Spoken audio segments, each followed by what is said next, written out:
eri n'otakkiriza. Kati Bayibuli bagamba Bakolinso ekisooka 3:16-17 agamba mutegeere mmwe abali wano abampulira mwenna n'abandaba nti mmwe muli nnyumba omutuulwa Omwoyo Omuki.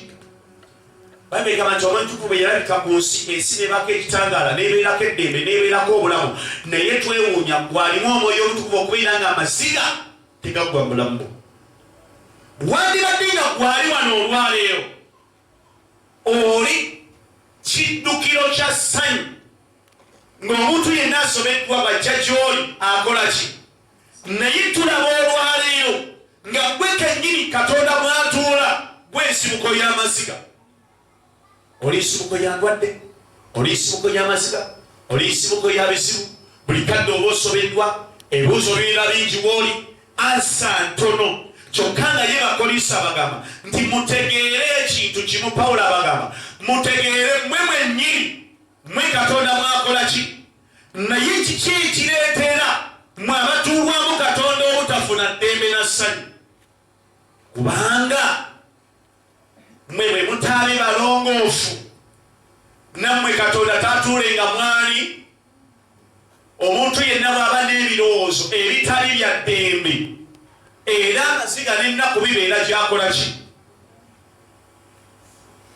Nabagambye mmanyi abantu bameka abali emulaga akadde kano nga yazaala omwana mulwadde wa sikoseero.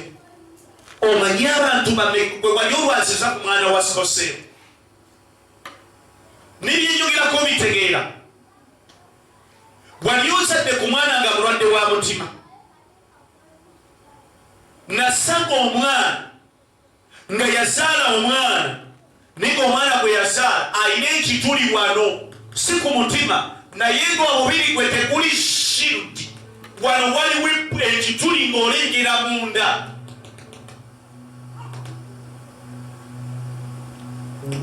Omwana yandibadde essanyu ly'obulamu bwe, ate gaafuuka okubonaabona kwe, asula atunula. Omwana bamulabirira buli ddakiika, ono n'agendayo mulala n'addayo, ono n'agendayo mulala n'addayo. Omanyi bameka abalina ssente naye ng'abaana be bazaala ewaka bazonto? Katonda omulungi yebaze. Olunaku lumu ojja kuyimuka ku ntebe y'osinze Mukama omutendereze nga tewali akkase. Gwe muvubuka gwe naye musajja gwali wano naye mukyala gwali wano, olunaku lw'olitegeera nti waliyo omuntu ekiro kimu ng'akisasulira emitwalo 10, egyo nno mitono, ng'eddagala lyambira olunaku lumu biri mitwalo emeka? 10. Mwekamba buulire sandyagadde ekyogera naye kankiboneko. Omuwala omu yandobojjera ennaku eri mu kulwala obulwadde bwa AIDS. Obulwadde bwa AIDS ate nga kumanyi bw'obadde nabo basinga babadde balwadde, Mukama akutaasiza butaasi. Olunaku lumu oliyimuka ku ntebe yo n'omugamba nti Mukama weebale, sayitawo lw'amagezi naye kubanga nakutegeera naye nkukkiriza wampa essanyu mu bulamu obwandifudde obufu. Bayibuli egambye nti singa muffe Katonda avaamu tufa muki? Omwoyo wa Mukama bw'ava muffe tufa mufi.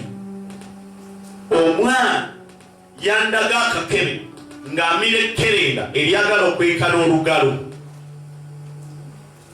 ate tebakkirizibwa dikoona. Tunuulira oyo olaba amira ya Panado n'ansesema emirundi 8. Naye nga esitoori y'omwana oli namusaga sayiriza ebugerere, obulamu bwe bukya yazaalibwa mulwadde wa AIDS, era abadde ku ddagala okufa nga mwana muto ng'ali ku ddagala, okutuusa bwe namulabira ng'alina emyaka 19 naye nga bw'ayimirira awo wano siraba waayimirira naye, nze ndaba mulina ebizibu bingi. Bw'ayimirira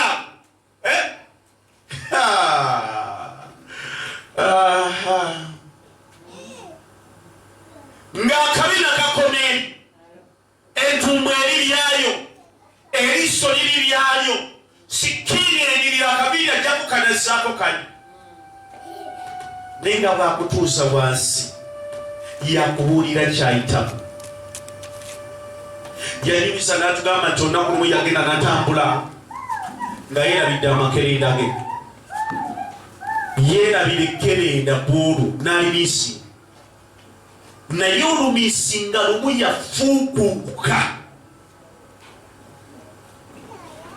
Naye ne tumuleeta wano, ne tumuleeta akadde kano wano n'ayimirira awo, ne tubuuza abavubuka mu abali muno